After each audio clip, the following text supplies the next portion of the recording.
These are real comments I've gotten from people on social media. Don't let the lack of the ability to do the stop you from learning Spanish. You can learn, and in this video I'm going to show you how. Rolling your R is not easy, but it is doable. Almost everybody is physically capable of doing it. It just probably takes a lot more practice than you expected. So the first thing to know is don't expect to learn fast. Go into this with the expectation that it's going to take you 3 or 6 months of regular practice to get it. That way, if it happens sooner, you'll be pleasantly surprised, and if it doesn't, you won't kick yourself about it, and you'll just be patient with yourself, which is a really good principle to live by in general when it comes to your Spanish. So in this video, you're going to learn the difference between the two R sounds in Spanish. You're going to learn why you might be struggling with them in the first place, and you're going to learn a step-by-step way for learning how to roll your R's, the actual R sound that you're thinking of. So the first question is, when do I use the single R versus the rolled R? And it's relatively straightforward. When the R falls between two vowels, as in corazón, coraje, or pera, that R is just a quick little tap. It's not rolled, not trilled. When the R comes before or after a consonant that's part of the same syllable, as in barco, tren, libro, gracias, fresa, and so on. These are all words where the R and the consonant are part of the same syllable. And we have the tapped R at the end of words, as in amor, tener, color, and so on. You'll use the double R sound when a word starts with an R, as in radio, rodilla, or rojo. Or when you see two R's next to one another, as in jarra, arriba, or agarrar. And lastly, you use the double R when it comes after a consonant, but it's a new syllable, as in sonreír, enriquecer, or alrededor. The next question you're probably wondering, and the reason you're even watching this video in the first place, is you probably can't roll your R's right now. So why is that? Why do you struggle with rolling your R's? And I think there are several reasons. The first of which doesn't have anything to do with the R. I've found that when you say certain letters, certain consonants in particular, the English way rather than the Spanish way, it's a lot harder to say the Spanish R. Let's take the letter T, for example, as in tres, tres. I talked about this in another video related to pronunciation, but the letter T in Spanish isn't quite the same. So we say tomato, but in Spanish it's tomate, tomate.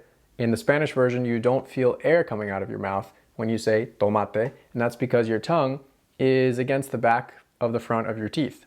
Tomate, tomate, rather than tomate. If you try to say tres, tres, with the tip of your tongue against the roof of your mouth, like we say in English, train, train, and you try to roll your R, it's really difficult.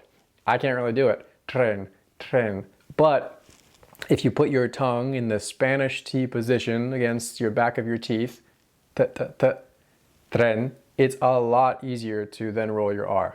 Tren, tres, triste, and so on. I find this also happens with the L and the D. The L in English is flat against the roof of your mouth. In Spanish, it's more with the tip of your tongue. So if you try to say alrededor with your tongue flat against the roof of your mouth, it's really, really hard. Alrededor. If instead you use the tip of your tongue to say the L, it's a much easier transition to the R. Alrededor. Or with the letter D, for example, the English D is a lot harder than the Spanish D.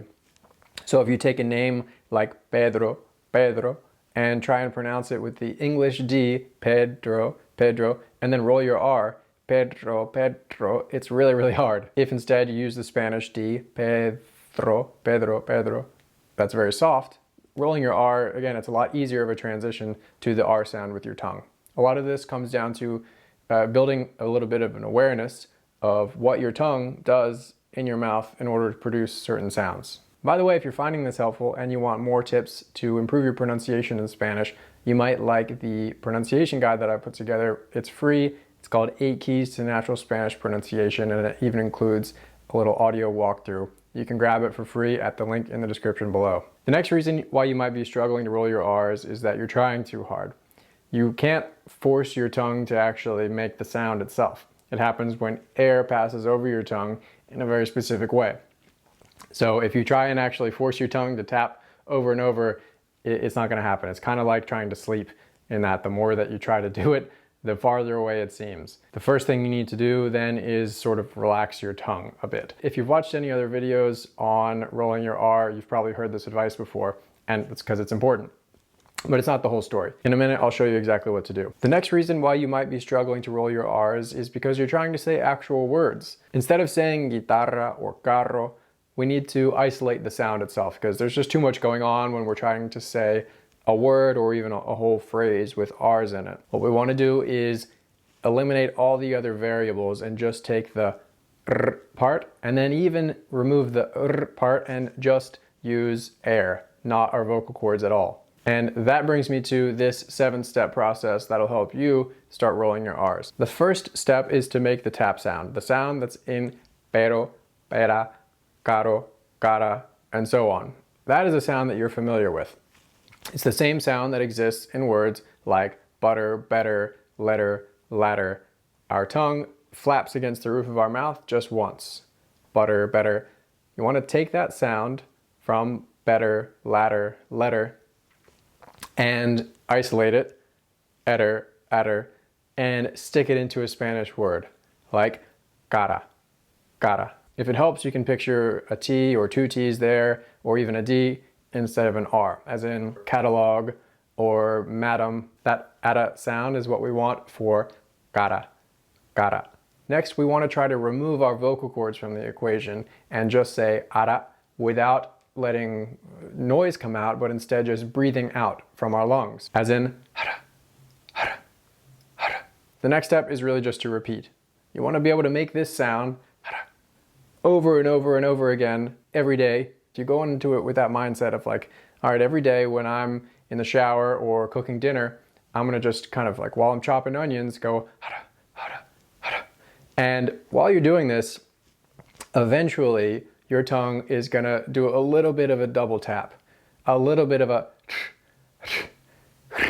that is, if you focus on just shooting air from your lungs over the top of your tongue. So starting with the tip of your tongue, kind of loose, but pointing towards the roof of your mouth, going hara, hara.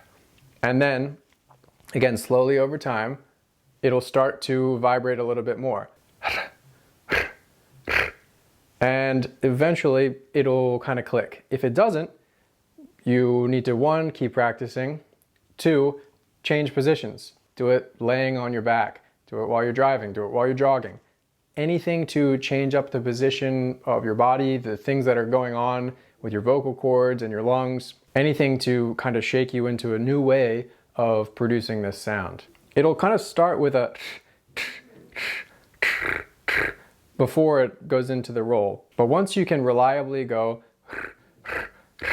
you can start to add in like a humming sound or basically any nonsensical noise so that you don't have the interference of trying to think of a Spanish word while you're saying it. Just doing that over and over. Then you can try sticking it into a Spanish word like guitarra or perro or carro. The last step is to keep practicing, but on different words that also have the same rolled R sound. So we talked earlier about the 3 main situations where you roll your R versus tapping it.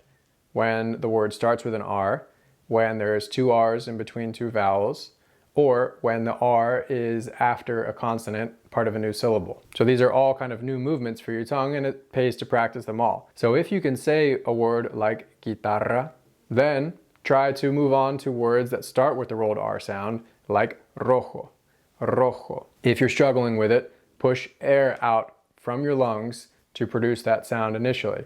Rojo, rojo, rojo. The trickiest R sound, or the one that took me the longest anyway, is the R sound that comes after a consonant and is part of a new syllable, as in sonreír, el restaurante, or alrededor. What was helpful for me was to add a bit of air. The word alrededor sticks with me because it was a really long while before I could say it, and I had to say alrededor and really force air out of my mouth after the L. Alrededor, alrededor. And remember, if you have your L in the right spot for the Spanish L, as in with the tip of your tongue against the roof of your mouth, rather than flat against your mouth, it makes it a lot easier. One last tip, which is kind of related to this one, in the sense of separating the sounds, I got from a video from Elisa Dolera several years ago, and I remembered it in the course of making this video. And what she suggested was basically separating the two sounds in a word like carro, carro, and instead of trying to say them all at once, put a little gap there between car and ro, or per and ro, because you know how to do the tapped R. So you can just say per ro, or carro, carro. And if you sort of add a burst of air between the two sounds, as in carro, carro, carro, eventually you'll kind of start to roll them, and your brain will want to squeeze the two sounds together. And eventually those two sounds will come all the way together to form that nice carro, perro, or guitarra. All right, so you're aware of some of the reasons why rolling your R's are difficult. You've got a step-by-step way to give it a shot and practice it. Now you need to actually put in lots of practice on a daily basis. Pick a time every day when you're stuck in traffic or taking a shower, anything that you do every day where you've got some privacy, and just go through the steps that we went through in this video to practice it. And if you do, and if anything that I've shared here works for you, let me know in the comments. I would love to know. Or if there's anything else that you have found that worked for you. If this didn't work for you but something else did, let me know in the comments too. That way anybody watching this can read the comment section and get some more tips to finally start rolling their R's in the way that they want. And if you want to keep working on your pronunciation, check out this video next. That's it for now. Thanks for watching.